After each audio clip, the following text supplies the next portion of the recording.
Најнапред да ви заблагодарам на медиумите за присуството на оваа пресконференција и можноста која ни ја давате со тоа да се обратиме до јавноста.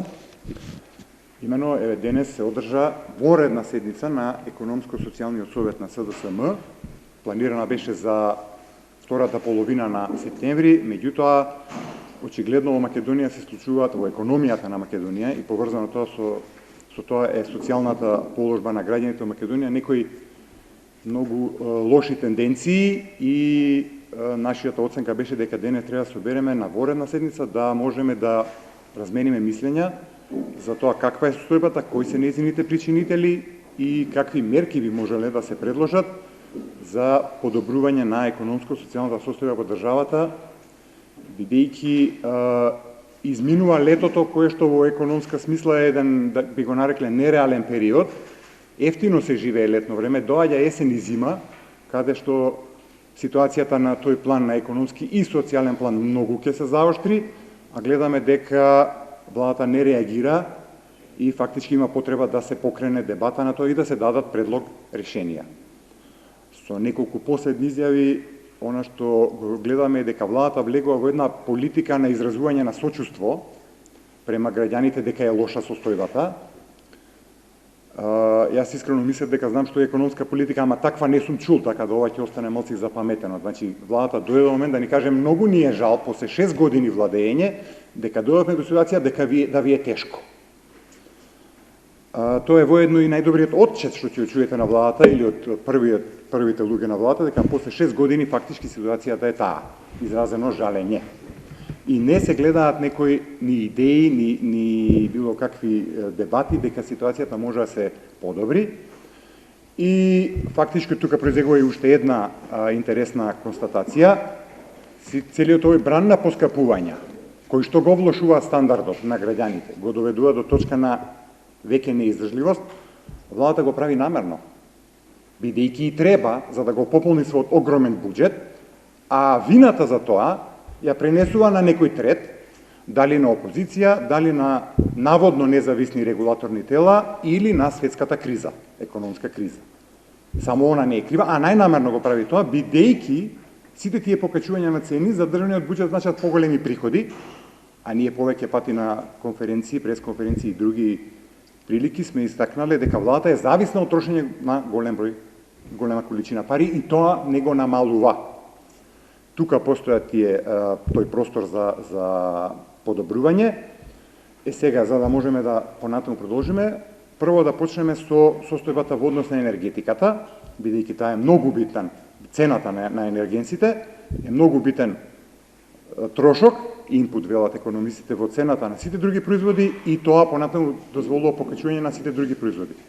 Цените нивни. Јас ќе го замолам колегата, професорот Атанаско Туневски, од стручен аспект да направи една анализа кратка на тој енергетски сектор во Република Македонија и потоа ќе видиме и за други некои прашања. Благодарам. Значи, ќе се обидеме да ги дефинираме, да ги детектираме клучните причини што доведува до моментниот енормен пораст на цените на струјата. Последното зголемување од 10% во август 2012 е само последно во низата зголемување во последните неколку години. Прва и најважна причина е што доведе до пораст на цената на електричната енергија, што во изминатите 6 години Македонија не изгради ниту еден посериозен електроенергетски производен објект. Така што во последните 6 години Македонија ниту еден киловат час електрична енергија не може да се пофрли дека добива од сопствени домашни извори. Практично тоа значи дека само на хартија постојат бројни неуспешни тендери, сведоци се дека ХЕЦ Шебрен и ХЕЦ Галиште никако да се почнат со реализација. 5-6 неуспешни тендери само на тие два објекта имаше. Се најавуваат Луково поле и некои слични енергетски објекти дека допрва ќе се градат, но сите тие се далеку од почеток на изграда. На терен не се случува практично ништо, односно нема почеток на изградба на нов производен електроенергетски објект од поголеми размери. Изградбата на малите централи во пракса е корисна само за оние што ги имаат тие мали централи, за нашиот електроенергетски систем тие мали хидроцентрали практично не помагаат речиси воопшто. Уште повеќе, во 2006 година сведоци бевме дека еден успешно спроведен тендер од страна на владата кој што беше доведен до фаза на чекање само на подпис од владата, а тоа беше проектот на модернизација и осовременување на ТЕЦ Неготино, новата влада на ВМРО-ДПМНЕ го отфрли, го поништи, се обиде потоа во 2007 и 2008 година да најде нов инвеститор за тој проект, но и тој тендер неуспешно заврши. На тој начин можната инвестиција од околу 800 милиони долари, кои што се најавува од страна на инвеститорот во 2006 година, наместо во ТЕЦ Неготино беа пренасочени во Албанија и тие инвестиции од тој инвеститор во Албанија достигна преку 1 милиарда долари. Ваквото непроизведување на релативно ефтина домашна струја предизвика енормен пораст на зависноста на Македонија од скапа увозна струја во последните 6 години, така што земјата од 2000 година, кога воопшто не увезуваше струја, па се до 2012 година, стана зависник на увоз на скапа електрична енергија во износ од преку 35%. Значи, во зависност од тоа дали нашата голема индустрија работи со еден или со повисок капацитет, оваа држава увезува струја меѓу 35 и 40%. За жал, и цената на таа увозна струја од почетните 30 на евра за мегават час скокна на фрапантни, енормни 150 евра за мегават час во последниот увоз на струја од страна на АД Елем во зимата 2012 година. Тоа е петкратно зголемување, во пракса просечното зголемување меѓу 2 и 3 пати, односно релативно малите суми кои што на почеток се плаќаа за увоз на струја со тек на време и со пораст на количините и со пораст на цените на таа увозна струја достигнаа до фрапантни 15 милиони долари секој месец просечно, или преку 1 милиарда и 100 милиони долари за последните 6 години, или околу 200 милиони евра секоја година. Значи, тоа се енормни фрапантни суми кои што оваа држава ги плаќаше констранство и кои што ниту 1 евро, ниту 1 долар не останува во државата кај евентуално домашните производители или домашните компании.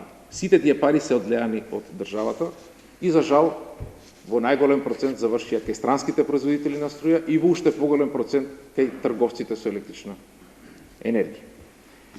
Овие големи суми кои што енергетските компании мора да ги платат констранство, немаше кој друг да ги плати освен населението. Вие сте сведоци дека цената на електричната енергија на Елем во последните 6 години двојно се зголеми. Цената на електричната енергија на АДМЕПСО во последните 6 години дури се зголеми за 2,5 пати. Тие зголемени цени на Елем и МЕПСО доведоа до зголемени приходи на сметките на тие енергетски компании, но за жал тие зголемени приходи воопшто не се насочија кон изградба на нови производни капацитети и кон осовременување на мрежата, туку напротив се насочи и сами сте сведоци на скапи фасади баракни се најавуваат. Директорите возат скапи автомобили кои што секој поединечно чини 100.000 евра. Се трошат на рекламни кампањи од кои што никој не гледа посебно фајда, освен агенциите кои што ги прават тие кампањи. Воопшто се трошат на трошоци, зголемени трошоци во производството на, да речеме, АД Елем, иако тоа производство во неговите термообјекти во последните 6 години, секоја година просечно е околу 10% помало во споредба со период 2003-2006, или тоа изразено во пари е секоја година околу 20 милиони евра помалку се произведува струја домашна релативно ефтина. За да таа ја купите, јасно не ви се доволни 20 милиони евра, туку ви требаат околу 50-60 милиони евра. Значи, непроизведувањето на 1 киловат час домашна струја значи штета од 2-3 пати повеќе, затоа што 2-3 пати повеќе е поскапа увозната струја. Сите овие зголемени трошоци, сите овие зголемени цени, за жал, ги оправдува Регулаторната комисија за енергетика, која што без никаков критички осврт, без никаква посериозна анализа, ги прифаќа трошоците што ги испоставуваат енергетските компании до неа. Значи, ги применува методологиите со тоа што ги признава речиси сите нивни трошоци. Дали една енергетска компанија направила скап увоз, дали една енергетска компанија не произвела домашна струја, дали една енергетска компанија купила скапо возило за својот генерален директор, тоа сето влегува во трошковникот што Регулаторна комисија за енергетика го признава и врз база на тој трошковник цените одат до небо. Тие цени, за жал, нашето просечно македонско семејство се помалку и помалку може да ги плати. Регулаторната комисија за енергетика се вели дека е независна, но во пракса нејзиниот председател, факт е дека беше поранешен председател на Општинскиот комитет на ВМРО-ДПМНЕ во Кратово, Еден незин член е поранешен член на извршниот комитет на ВМРО ДПМН, така што оправдувањето на владата дека комисијата, регулаторната комисија за енергетика е независна и сама ги применува методологиите, јасно е дека не држи. Без замена од владата, регулаторната комисија за енергетика јасно е дека нема шанси да спроведе никаква методологија за утврдување на цени и никакво покачување на цени. Наместо да имаме како што треба на хартија независна регулаторна комисија за енергетика, ние во пракса имаме партиска владина регулаторна комисија за енергетика, која што аминува се што ќе добие како наредба од претседателот на владата и од главните луѓе во владата. Практично на терен се случува да се исполнуваат желбите на енергетските компании, се покриваат сите нивни трошоци, се покрива нивното лошо работење, се покрива се што енергетските компании сакаат, се потврдува се што владата го наложува, се донесува како одлука, а сето тоа е на штета на населението. Значи, населението е тоа кој што ги плаќа сите погрешни одлуки и на енергетските компании и на владата во целост. Конечно, со еден збор, во примена на методологијата за утврдување на цените, регулаторната комисија за енергетика практично користи своји дискрециони права за да ги задоволи желбите на енергетските компании и на владата во целост при покачување на цените на енергенсите, струјата, бензините и слично. Уште повеќе регулаторната комисија за енергетика сведоци сте дека работи крајно нетранспарентно, скриена од очите на јавноста во некаква тајновитост. Се излегува само со соопштенија во која се соопштува процентот на зголемување без посебна анализа зошто тоа се прави. Се повикува на зголемени трошоци на работа на компаниите или на зголемена цена на бензинот на светските берзи, без критичка анализа дали тие зголемени трошоци за работа на електроенергетските компании се оправдани или не. Уште повеќе последното зголемување беше направено во очи на големиот наш празник Илинден, скришно, далеко од очите на јавноста, кога цената на струјата отиде нагоре за 10%. Уште повеќе молчешкум, без најава, беше укината дневната ефтина тарифа, со што на едно просечно македонско семејство дополнително му се зголеми цената на електричната енергија што ја троши за најмалку 10%.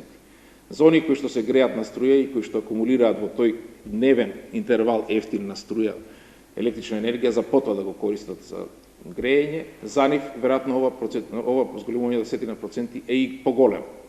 За оние кои што ја имаат навиката да во тој 3-часовен ефтин период греат, па прават ручек или ја користат електричната енергија за акумулирање или за приготвување на ручекот, јасно не е само 10% зголемување, туку е на некој начин во тие 3-часовен период двојно зголемување.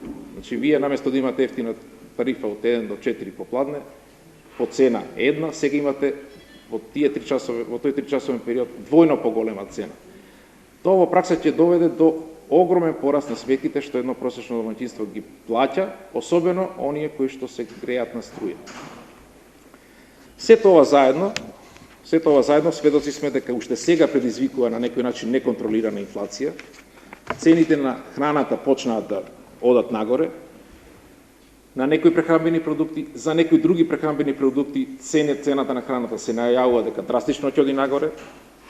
Така што постои сериозна опасност од неконтролирана инфлација, огромен пораст на цената на храната и воопшто на стандардот на живење и, би рекол, неиздржлива сиромаштија и мизерија не очекува, зборувам за просечното македонско семејство. Тоа е, да речам, во глобала она што сакавме да го пренесеме до медиумите во однос на она што се случува актуелно со цените на енергенсите. Страв постои дека престојната грејна сезона ќе биде така критична да голем дел од просечното македонско семејство нема да може да ги плати цените на своите сметки за комунали и пред се струја. Нече струва после за прашање. Благодарам на колегата Туневски. Тоа е состојбата во однос на енергетиката, тоа е многу битно прашање, бидејќи понатаму зголемените цени на енергија влегуваат нели како трошок, зголемен трошок во цените на сите производи и тоа фактички почнува да го руши стандардот на граѓаните. Гледате, повторно имаме потврда на таа теза, дека тоа владата го прави намерно и спротивно на она што го кажува како изговор дека не е неизина вина. Имено, гледате, владата за голем дел од сегашните проблеми вели тоа е светска економска криза, ние ништо не може да направиме. Можевме да направиме. За енергија да не ја направиме, дозволија Македонија да биде толку увозно зависна. Тоа е последица на една погрешна политика водена веќе од почетокот на мандатот на оваа влада. И не е дека владата немала тука кривица, напротив имала голема кривица. Ако не може да контролираме таа светска економска цена, нормално, тогаш за битниот енергетски ресурс треба да бидеме што помалку увозозависни и тоа е добра политика. Не е крива кризата во светот. Зашто нашата влада не реагирала соодветно, знаејќи дека до тоа ќе доаѓа. Втората причина е кога раста цената на енергенсите, покрај на струјата и на бензините, тоа значи дека ДДВ-то што го собира владата, значи приходот од на ДДВ е поголем. Владата не го намалува ни акцизата, ни ДДВ-то, на бензините збориме, не ги намалува давачките што се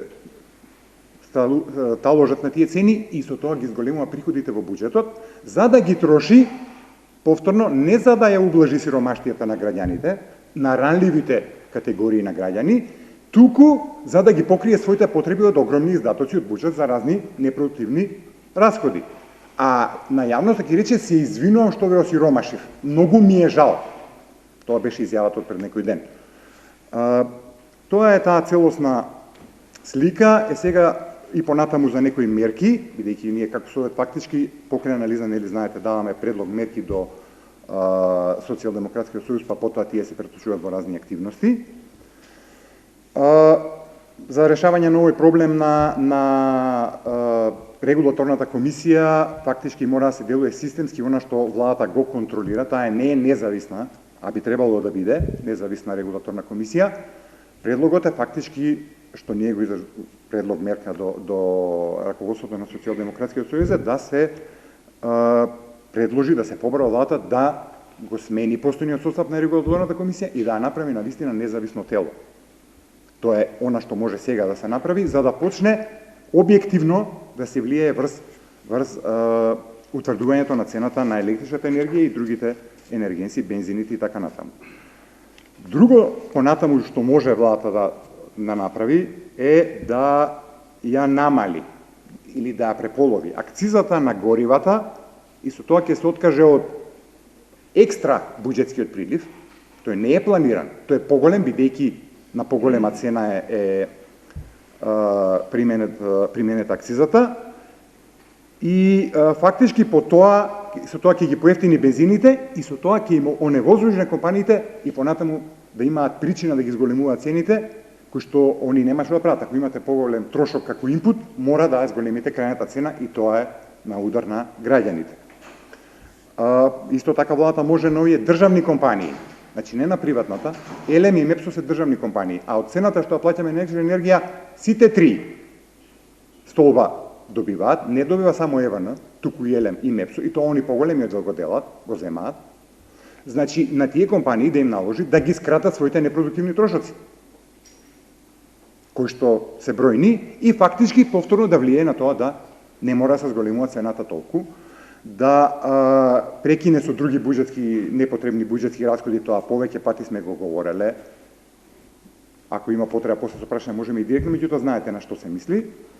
И фактички да почне и со политика на таргетирано целно полеснување на стојбата на најранливите категории на граѓани, особено визави високата цена на електрична енергија, значи некој вид на политика во тој домен. Ние предлагаме мерки до Социјалдемократскиот сојуз кои што понатаму ќе бидат предмет на